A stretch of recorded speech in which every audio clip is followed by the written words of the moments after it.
మన తండ్రి కుమార పరిశుద్ధాత్మ దేవునికి వందనాలు స్తోత్రాలు చెల్లించుకుంటూ మనము కొన్ని దినాలుగా ప్రార్థన అంశాలు నేర్చుకుంటున్నాము. ఈ దినమందు మనం నేర్చుకునే ప్రార్థన అంశము మనుషులందరి కొరకు ప్రార్థన చేయవలను అనే అంశం గురించి మనం నేర్చుకున్నాం. తిమోతిలకు రాసిన మొదటి పత్రిక 2వ అధ్యాయము 1వ వచనం చదువుకుందాం. మనము సంపూర్ణ భక్తియు మాన్యతయు కలిగి నెమ్మదిగాను సుఖముగాను బ్రతుకు నిమిత్తము అన్నిటికంటే ముఖ్యముగా మనుషులందరి కొరకును రాజుల కొరకును అధికారులందరి కొరకును విజ్ఞాపనములను ప్రార్థనలను యాచనలను కృతజ్ఞతాస్తుతులను చేయవలనని హెచ్చరించుచున్నాను. నీ ఆజ్ఞ లేనిదే ఏదైనా జరుగునా, నీ కంచె దాటగా శత్రువుకు సాధ్యమా?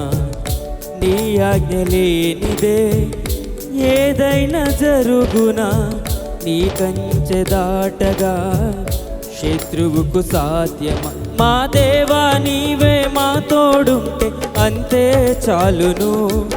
అపవాది తలిచిన కీడులన్నీ మేలైపోవును. మా దేవా నీవే మా తోడుంటే అంతే చాలును. అపవాది తలచిన కీడులన్నీ మేలైపోవును. ఏమైనా చేయగలవు, కథ మొత్తం మార్చగలవు. నీ నామముకే మహిమంతా తెచ్చుకుందువు. ఏమైనా చేయగలవు, కథ మొత్తం మార్చగలవు. నీ నామముకే మహిమంతా తెచ్చుకుందువు. యేసయ్యా యేసయ్యా, నీకే నీకే సాధ్యము. యేసయ్యా యేసయ్యా, నీకే నీకే సాధ్యము. స్థిరపరచువాడవు, బలపరచువాడవు, పడిపోయిన చోటే నిలబెట్టువాడవు. ఘనపరచువాడవు, హెచ్చించువాడవు, మా పక్షము నిలచి జయమిచ్చువాడవు. స్థిరపరచువాడవు, బలపరచువాడవు, పడిపోయిన చోటే నిలబెట్టువాడవు. ఘనపరచువాడవు, హెచ్చించువాడవు, మా పక్షము నిలచి జయమిచ్చువాడవు. ఏమైనా చేయగలవు, కథ మొత్తం మార్చగలవు. నీ నామముకే మహిమంతా తెచ్చుకుందువు.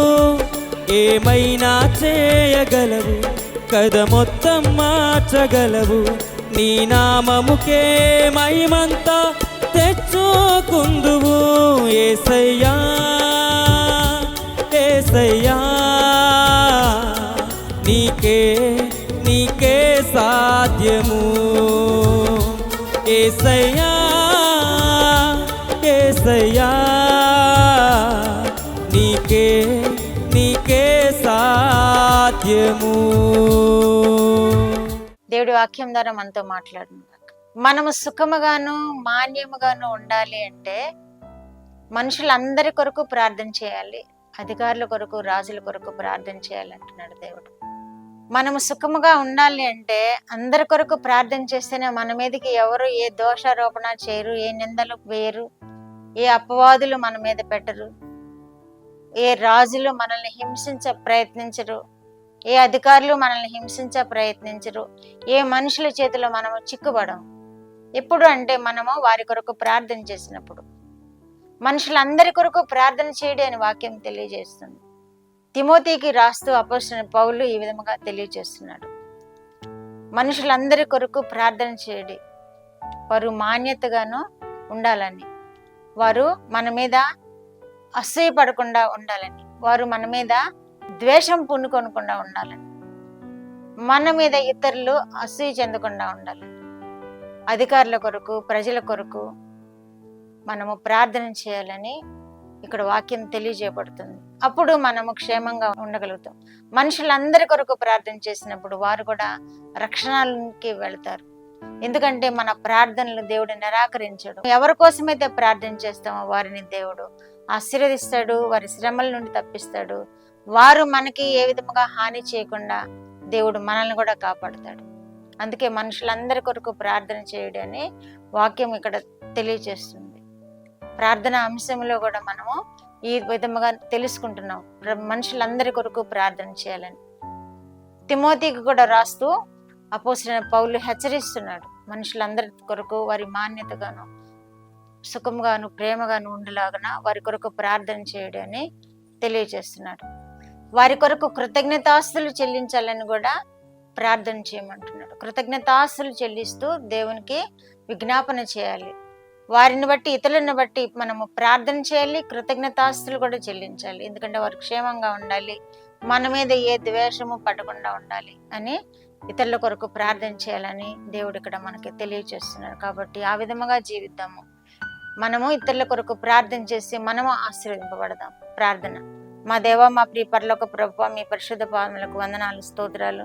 మా రక్షకుడైన యేసయ్య స్తోత్రాలు, పరిశుద్ధాత్మ దేవ స్తోత్రాలు. ఈ దినమందు ప్రార్థన అంశముగా ఇతరుల కొరకు ప్రార్థన చేయాలని మాకు నేర్పించిన దేవా నాయనా, మా ప్రభు వాక్యంలో నాయనా మేము చూచిన విధముగా ఇతరులు మా ప్రభు మా ఎడల ప్రేమగా ఉండినట్లు, మా ఎడల ద్వేషం పెట్టుకొనకుండా ఉండినట్లు, ఇతరులు మా ఎడల సహృదయంతో ఉండగలిగినట్లు వారి కొరకు ప్రార్థన చేసి వారి కొరకు మీకు కృతజ్ఞతాస్తులు చెల్లించి నన్ను మేము మేలులు పొందినట్లు చూస్తున్న బిడ్డలందరినీ మీరు ఆశీర్వదించమని యేసుక్రీస్తు వారి పేరిట ఈ మనవులు మీ పాదములైతే వేడుకుంటున్నాను పరమ తండ్రి. ఆమేన్.